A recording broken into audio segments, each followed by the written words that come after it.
En el mundo de la metalurgia y la minería, los datos son una auténtica avalancha. Se generan cantidades masivas a diario.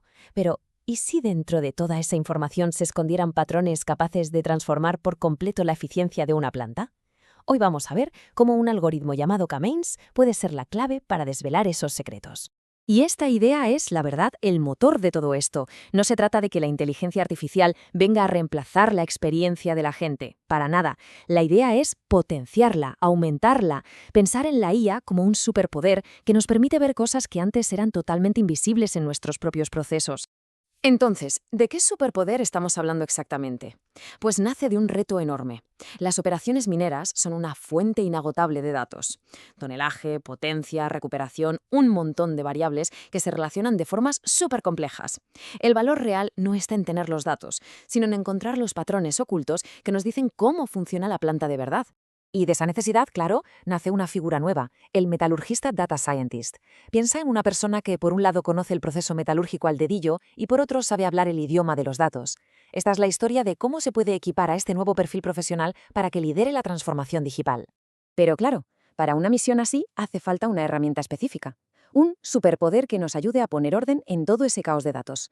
Y esa herramienta es el algoritmo K-means, una técnica de Machine Learning que está diseñada precisamente para eso, para agrupar y clasificar información compleja de forma automática.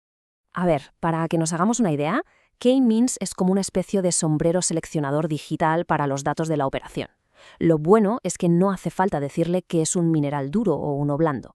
El algoritmo simplemente mira todas las variables y encuentra por sí mismo los grupos que se forman de manera natural. Por eso se llama aprendizaje no supervisado. Aprende solo. Vamos a meternos en faena. ¿Cómo funciona exactamente este sombrero seleccionador? Pues lo mejor de K-means es que su lógica, aunque parezca muy compleja, en realidad es un proceso paso a paso de ir refinando las cosas, que es sorprendentemente intuitivo. En realidad, todo se reduce a estos 4 pasos. Primero, el algoritmo lanza una suposición, colocando los centros de los grupos un poco al azar. Luego, asigna cada dato al centro que le pilla más cerca. Después, y aquí está la clave, mueve esos centros al punto medio de los datos que acaba de agrupar. Y repite esto una y otra vez, refinando los grupos en cada pasada hasta que ya no cambian. Y así es como empieza todo, un caos total, ¿verdad? En la primera pasada, la iteración 0, los centros están puestos al azar y las divisiones que se crean no tienen mucho sentido. Es solo el punto de partida. Pero, fíjate, solo una iteración después y ya se empieza a intuir un orden. El algoritmo ha recalculado los centros y las fronteras se han movido. Ya está empezando a entender la estructura real de los datos. En la tercera vuelta, el cambio es brutal. Es increíble la velocidad con la que aprende, ¿eh? Los grupos ya están súper definidos y se parecen muchísimo a cómo se distribuyen los puntos de forma natural. Y finalmente, después de 14 iteraciones, el algoritmo llega a lo que se llama convergencia. Esto significa que los grupos ya están estables, que los centros ya no se mueven porque han encontrado su posición óptima. Los patrones que estaban ocultos han salido a la luz. Vale, el proceso general se entiende, pero queda una pregunta clave. ¿Cuál es exactamente el criterio para que un punto pertenezca a un grupo o a otro? El proceso es repetitivo, sí, pero cada decisión individual se basa en un cálculo muy simple. Pues la respuesta es la distancia de toda la vida, la distancia euclidiana. El algoritmo simplemente calcula la distancia en línea recta desde un punto de datos hasta cada uno de los centros y lo asigna al grupo cuyo centro esté más cerca. Así de sencillo, gana la distancia más corta. Ahora bien, nos enfrentamos a la pregunta del millón, la más importante desde un punto de vista práctico. Le hemos dicho al algoritmo que busque 3 grupos, pero ¿cómo sabemos que 3 es el número correcto? ¿Y si en realidad son 2 o a lo mejor 5? Y ojo, que esto no es una pregunta trivial. Elegir mal el número de grupos te puede llevar a conclusiones totalmente equivocadas. Si pones muy pocos, simplificas demasiado la realidad. Y si pones demasiados, te estás complicando la vida para nada. Necesitamos una forma objetiva de decidirlo. Y para eso está el método del codo. Es una técnica genial. Esta gráfica nos muestra cómo de compactos son los grupos a medida que vamos añadiendo más. Lo que buscamos es ese codo, el punto donde la curva de repente se aplana. Como se ve aquí, a partir de 3 grupos, añadir más ya no mejora las cosas de forma significativa.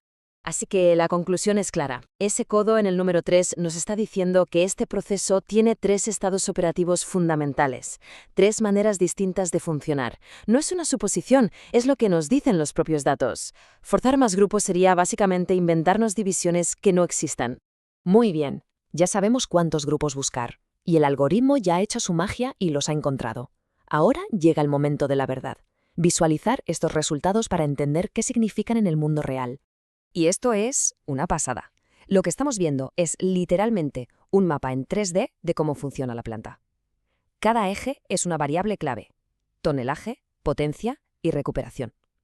La separación tan clara que se ve entre los grupos rojo, azul y verde confirma que lo que hemos encontrado son patrones reales y con mucho significado. Ahora vamos a ponerle números y nombres a esos colores. El clúster 1, que hemos etiquetado como complejo duro, se caracteriza por un tonelaje y una potencia altos, pero una recuperación más bien baja. Y en el otro extremo tenemos el clúster 2, el de alta eficiencia. Menos tonelaje, menos consumo de potencia, pero una recuperación espectacular del 93%. Cada dominio tiene su propia personalidad, su propia firma operativa. Genial. Hemos pasado de tener un montón de datos crudos a identificar grupos con un sentido muy claro. El último paso y el más importante es entender cómo se traduce todo este conocimiento en acciones concretas, en decisiones que de verdad mejoren la operación. Resumiendo las claves de todo esto, K-means nos da una forma automática de clasificar cómo está funcionando la planta. El método del codo nos dice cuántos de esos estados son realmente distintos, y la visualización en 3D nos conecta las causas con los efectos. Al final, esto no es solo un análisis bonito, es la creación de un clasificador inteligente, una guía para tomar decisiones de forma proactiva, no reactiva. Y todo esto nos deja con una pregunta final. Después de ver cómo esta técnica puede mapear el comportamiento de un proceso, la cuestión ya no es si se puede hacer, sino dónde aplicarlo primero. ¿Qué parte de una operación esconde patrones que ahora mismo están esperando a que alguien los descubra?